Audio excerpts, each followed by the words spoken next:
Hello दोस्तों, welcome to my channel world book. Video start करने से पहले मेरे चैनल को सब्सक्राइब करना ना भूलें। आज हम बात करेंगे 12 रूल्स फॉर लाइफ बुक के बारे में, जिसे पढ़कर हमें पता चलेगा ज़िंदगी के 12 ऐसे नियम जिन्हें अपनाकर आपकी ज़िंदगी खुशियों से भरी रहेगी। आप हमेशा दूसरों से आगे रहेंगे और हर काम में सफलता हासिल करेंगे। इसके लेखक हैं जॉर्डन पीटरसन। आइए इस बुक के बारे में पढ़ते हैं। अध्याय 1, stand up straight with your shoulder back. लेखक कहते हैं कि हमेशा कॉन्फिडेंस और विश्वास से भरे हुए नजर आएं, कभी भी निराश ना दिखें। कॉन्फिडेंस से भरा हुआ आदमी कंधे सीधे करके चलता है, जबकि एक थके हारे आदमी के कंधे झुके हुए नजर आते हैं।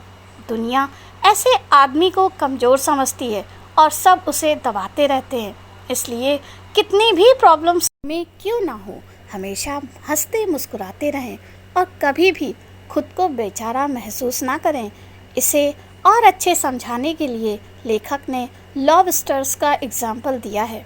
प्रकृति में 2 तरह के लॉबस्टर्स पाए जाते हैं, एक जो बहुत ज़्यादा सेरोटोनिन छोड़ते हैं और दूसरे जो इस हार्मोन को बहुत कम बना पाते हैं। सेरोटोनिन ही कॉन्फिडेंस का हार्मोन है। ज़्यादा सेरोटोनिन बनाने वाले लॉबस्टर्स ज़्यादा एग्रेशन और एनर्जी से भरे रहते हैं। वे दूसरे लॉबस्टर्स को हमेशा लड़ाई में हरा देते हैं। आदमी जब खुश होता है तो उसमें सेरोटोनिन बनता है, जिससे उसमें एनर्जी और कॉन्फिडेंस भी बढ़ जाते हैं। इसलिए लेखक ने हमेशा खुश और कॉन्फिडेंट रहने के लिए कहा है। तभी आप में भी ज़्यादा सेरोटोनिन बनेगा। लेकिन दुखी और निराश रहने से आप सेरोटोनिन कम होने लगेगा और आप और ज़्यादा डिप्रेशन में घिरने लगेंगे। इससे आप लाइफ की परिस्थितियों से हारने लगोगे। इसलिए दोस्तों, मुश्किल वक्त में भी खुश रहें। अध्याय 2, treat yourself like you are someone you are responsible for helping. दोस्तों, आए दिन हम दूसरों की हेल्प करने की कोशिश करते रहते हैं। इसके चक्कर में हम अपनी हेल्प करना भूल जाते हैं। क्या आपने कभी खुद को किसी काम के लिए अप्रिशिएट किया है? नहीं, आप हमेशा दूसरों को अप्रिशिएट करते हो या थैंक यू बोलते हो। इसलिए पहले खुद से प्यार करना सीखें। अपनी गलतियों के लिए खुद को माफ़ करें और कभी भी पश्चाताप ना करें। पास्ट की गलतियों से सबक लेकर आप आगे बढ़ते रहें। आप हमेशा अपनी केयर करें, अच्छा खाएं पिएं, घूमें फिरें, एंजॉय करें, कभी भी टेंशन और डिप्रेशन ना पालें। तीसरा, make friends with people who wants the best for you. बहुत बार हम ऐसे लोगों के बीच फंसे रहते हैं जो हमेशा हमारे लिए निगेटिव बोलते हैं। लेखक कहते हैं कि आपको अपनी चॉइस का इस्तेमाल करना चाहिए और ऐसे लोगों से दूर हो जाना चाहिए। सबको अपने दोस्त खुद चुनने की चॉइस होती है। किसी ने खुद को आपके ऊपर थोप दिया है तो आप उस बर्डन को उतार दें। ज़बरदस्ती किसी के दोस्त ना बने रहें। ऐसे दोस्त चुनें जो आपको लाइफ में प्रोग्रेस की तरफ ले जाएं। उदाहरण के लिए, अगर किसी का दोस्त उससे कहता है कि सिगरेट पीना शुरू कर दो, मर्द बनोगे, तो उसे ऐसा दोस्त नहीं रखना चाहिए, क्योंकि वह उसे सिगरेट का आदी बना देगा, जिससे उसकी मर्दानगी तो नहीं बढ़ेगी, उल्टा ज़िंदगी तबाह हो जाएगी। आगे चलकर उसके फेफड़े खराब हो जाएंगे, शुक्राणु विकृत और कम हो जाएंगे, कैंसर भी हो सकता है। इसके विपरीत वह ऐसा दोस्त बना ले जो हर दिन उसे रनिंग के लिए ले जाए या एक्सरसाइज करने के लिए मोटिवेट करता रहे, तो उसकी ज़िंदगी स्वर्ग बन जाएगी। इसलिए दोस्तों, ये आपके हाथ में है कि कैसे लोगों की कंपनी में रहना है। एक कहावत भी है, बुरी संगत से अकेला भला। अध्याय 4, compare yourself with who you are yesterday, not with who someone else is today. कभी भी पास्ट में ना जिएं। हो सकता है आपने पास्ट में बहुत सी गलतियां की हों और सबने आपको क्रिटिसाइज़ किया हो, तो उस सब को भूल जाएं, क्योंकि आपका फ्यूचर हमेशा आपके हाथ में होता है। आप अपने फ्यूचर को बेहतर बनाएं। मान लेते हैं स्कूल में आप पढ़ाई में अच्छे ना रहे हों, लेकिन इसका यह मतलब नहीं है कि आप सारी ज़िंदगी यही सोचते रहो कि आप तो पढ़ाई में अच्छे नहीं थे, इसलिए लाइफ में कुछ नहीं कर सकते। वैसे भी बहुत से लोग बिना स्कूल कॉलेज गए भी बहुत सक्सेसफुल बने हैं। सबसे पहले देखें कि आपके अंदर क्या टैलेंट है और फिर उसी पर बेस्ड कोई करियर बना लें। जैसे आपने देखा होगा कितने सारे लोग यूट्यूबर बन चुके हैं, बहुतों को तो ठीक से बोलना भी नहीं आता। कितने लोग सिर्फ खाना बनाने के वीडियोस डालकर ही लाखों कमा रहे हैं। कितने लोग सिर्फ ट्रैवल ब्लॉग शुरू कर देते हैं और उससे कमा लेते हैं। तो दोस्तों, ये एग्जाम्पल बताता है कि आपके साथ पास्ट में जो हुआ है वह ज़्यादा मायने नहीं रखता। आप निगेटिव चीज़ों को भूल जाएं, सिर्फ अपने फ्यूचर को सुधारने की दिशा में कदम उठाएं। अध्याय 5, do not let your children do anything that makes you dislike them. दोस्तों, कभी ना कभी सबके बच्चे होते हैं। लेखक कहते हैं कि हमें अपने बच्चों को अच्छे नागरिक बनाना चाहिए ताकि सारी सोसाइटी उन्हें पसंद करे। इससे वे बहुत सफलता प्राप्त कर लेंगे। इसलिए बचपन से ही अपने बच्चों के बिहेवियर पर नज़र रखें। लेकिन इसका मतलब ये नहीं है कि आप बच्चों को हर बात पर डांटने लगें, बल्कि लेखक कहता है कि हमेशा रूल बनाएं। जैसे बच्चा घर लेट आ रहा हो तो उससे कहें कि हमारे घर का ये रूल है कि 7 बजे तक सबको घर आ जाना है। कभी भी बच्चे पर चिल्लाएं नहीं, बल्कि लॉजिकल बात करें।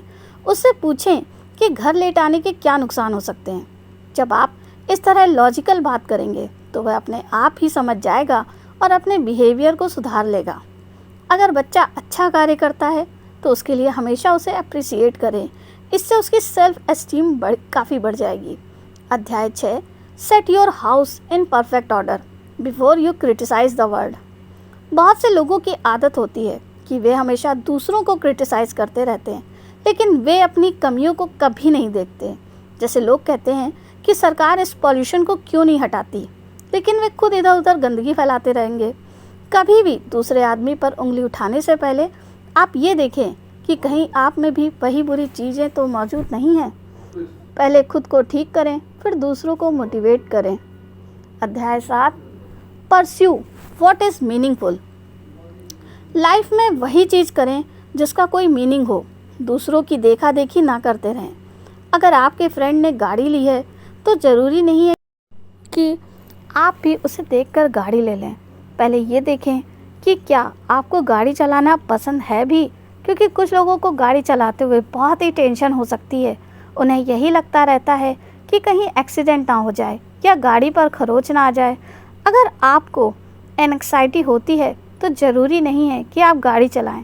इससे आप खुश नहीं दुखी रहेंगे। इसलिए खुद को दूसरों से कंपेयर ना करें। हो सकता है आपको नॉवेल्स पढ़ना बहुत अच्छा लगता हो, आपको उससे ज़्यादा आनंद मिलता है। ऐसे में आप अपने नॉवेल्स पढ़ने के शौक़ को पूरा करें। ऐसे ही ऑफिस में दूसरों की देखा देखी फालतू के कॉन्फ्रेंस या सेमिनार में भी जाने की ज़रूरत नहीं होती। जितना ज़रूरी है उतना ही करें। अध्याय 8, टेल द ट्रूथ और एटलीस्ट डोंट लाई। लाइफ में हमेशा सच बोलें, कभी भी झूठ ना बोलें, क्योंकि झूठ बोलने से आपकी रेपुटेशन गलत बन जाती है। लोग आप पर विश्वास नहीं करते, और जब लोग आप पर विश्वास नहीं करते हैं तो आपको किसी बड़े काम की जिम्मेवारी भी नहीं दी जाती, और ऐसे में आप सक्सेस प्राप्त नहीं कर पाते। अगर आप किसी को कोई बात नहीं बताना चाहते हैं तो उसे ना बताएं, लेकिन झूठ ना बोलें। आप सॉरी बोल सकते हैं और कह सकते हैं कि ये पर्सनल चीज़ है और आप इसे डिस्कस नहीं करना चाहेंगे। ये कहते ही सामने वाला आदमी अपने आप ही आपसे नहीं पूछेगा। लेकिन अगर आप झूठ बोलेंगे और बाद में उसे सच पता चलेगा तो वह दोबारा कभी आप पर विश्वास नहीं करेगा। इसलिए हमेशा सच ही बोलें। अध्याय 9, assume that the person you are listening to might know something you don't. बहुत से लोग आजकल दूसरों की बात सुनना ही नहीं चाहते। उन्हें लगता है कि दूसरे के कुछ नहीं आता और सिर्फ वे ही सब कुछ जानते हैं, लेकिन ऐसा नहीं होता है। सबकी ज़िंदगी में अलग अलग एक्सपीरियंस रहा होता है। लोग अपने एक्सपीरियंस से ही हमें बहुत कुछ सिखा सकते हैं। इसलिए जब भी आप दूसरों से बात करें तो यही सोचें कि शायद यह मुझे कुछ नई चीज़ बताएगा। इससे आपको बोरियत भी नहीं होगी और आप दूसरे की बात को अच्छे से समझ भी पाएंगे। इससे दूसरे के मन पर भी आपके प्रति बहुत अच्छा इम्प्रेशन बना रहेगा। आजकल तो जब भी लोग दूसरों से मिलते हैं तो पहले ही फ़ोन निकाल कर बैठ जाते हैं। इससे दूसरे को बहुत ही अपमान महसूस होता है और वह मन ही मन आपसे चिढ़ जाता है। इसलिए जब किसी से मिलें तो उसकी बात ध्यान से सुनें। फ़ोन तो आप घर पर सारा दिन देख सकते हो। अध्याय 10, be precise in your speech. कुछ लोगों को फालतू बोलने का इतना शौक होता है कि वे घंटों बोलते चले जाते हैं। उनके फालतू के ज्ञान से दूसरे लोग बहुत ही बोर हो जाते हैं और वे मन ही मन उन्हें कोस रहे होते हैं। दोस्तों, आज इंटरनेट का ज़माना है और लोग ज्ञान की बातें यूट्यूब और इंटरनेट पर ही देख सुन लेते हैं। लोगों के पास इतना टाइम और इंटरेस्ट नहीं होता कि वे दूसरों के पकाऊ भाषण सुनते रहें। इसलिए आज की डेट में आपको अगर स्पीच देनी है तो उसे बहुत ही ब्रीफ रखें और उसमें बेसिर पैर वाली बातें ना करें। कुछ ऐसा बोलने की कोशिश करें जो दूसरे ने कभी सुनी ना हो, चाहे वह कोई प्रेरक घटना हो या कोई चुटकुला हो। जो कुछ भी बोलना है उसे ब्रीफ में बोलें और अपनी स्पीच को जल्दी से जल्दी ख़त्म करें। इससे सब लोग आपकी रिस्पेक्ट करेंगे। अध्याय 11, do not bother children when they are skateboarding. जब बच्चे खेल रहे हों तो उन्हें कभी डिस्टर्ब ना करें। कई बार माँ बाप पबजी खेलते हुए बच्चों को बीच में ही डांटने लगते हैं। इससे कई बार बहुत बुरे अनुभव भी हो चुके हैं। इससे अच्छा ये है कि बच्चे से पूछकर उसके खेलने का टाइम फिक्स कर दें। उससे ज़्यादा वीडियो गेम खेलने के नुकसान के बारे में पूछें और गाइड करें। फैक्ट्स का सहारा लें। इसके बाद बच्चे को खेलने दें, लेकिन जब जब टाइम ख़त्म हो जाए तो आप बच्चे को रिमाइंडर दें। लेकिन इसके बाद बच्चा अगर 5-10 मिनट की रिक्वेस्ट करता है तो आप उसकी रिक्वेस्ट मान लें, क्योंकि हो सकता है बच्चा गेम के मिडिल में हो और वह उसे ख़त्म करना चाह रहा हो। इस तरह से एज पेरेंट आपका भी सम्मान बना रहेगा और ऐसा बच्चा आपकी इज्जत करेगा। कुछ पेरेंट्स कभी भी अपने बच्चे को नहीं टोकते। आगे चलकर ऐसे बच्चे पेरेंट्स को जेब में रखते हैं। उन्हें कोई डर नहीं होता और वे बिगड़ भी जाते हैं। दूसरों और जो पेरेंट्स हमेशा डांटते रहते हैं, उनके बच्चे भी बड़े होकर उनसे दूर रहने लगते हैं और उनका सम्मान भी नहीं करते। इसलिए रूल्स बनाना सीखें और उन्हें सिचुएशन के अनुसार फ्लेक्सिबल भी करना सीखें, लेकिन हर हाल में उन्हें फॉलो करें, अन्यथा बच्चे को भी सिर्फ मजाक लगेंगे। अध्याय 12, pet a cat when you encounter one on the street. इस रूल का मतलब है कि जीवन की छोटी छोटी खुशियों में खुश होना चाहिए। बहुत सारे लोग सोचते हैं कि जब उनकी जॉब लग जाएगी तो उन्हें खुशी मिलेगी। कुछ लोग सोचते हैं जब तनख्वाह बढ़ जाएगी तो खुशी मिलेगी। ऐसे ही लोग गाड़ी, बंगला, प्रमोशन आदि से अपनी खुशी को जोड़ कर रखते हैं, लेकिन ये चीज़ें हासिल करने में काफ़ी टाइम लग जाता है। तो क्या आप खुशी के लिए तब तक इंतज़ार ही करते रहोगे? इससे अच्छा है कि आप हर पल में खुशी ढूंढ लें। खुशी के लिए किसी रीज़न की तलाश ना करें। अपने आसपास की छोटी से छोटी चीज़ों में ही खुशी ढूंढना सीखें। अगर आपके सामने कोई बिल्ली आ जाए, उसे सहलाने लगें, आपको उसी समय खुशी मिलेगी। ऐसे ही बच्चों के साथ खेल लें, दोस्तों के साथ चाय पी लें, गपशप करें, फूलों को पानी दें, पक्षियों को उड़ता हुआ देखें। तो दोस्तों, इस तरह से 1 मिलियन तरीके हो सकते हैं जिनसे आप खुश हो सकते हैं और इस तरह से आपके शरीर में बहुत ज़्यादा सेरोटोनिन और डोपामाइन का संचार होता रहेगा, जिससे आप हमेशा जिंदा दिल नज़र आएंगे। इससे दुनिया भी आपकी इज्जत और तारीफ़ करेगी, क्योंकि हंसने वाले के साथ सब हंसते हैं, रोने वाले के साथ कोई नहीं रोता। इस प्रकार से मेरी बुक की समरी यहाँ पर समाप्त होती है।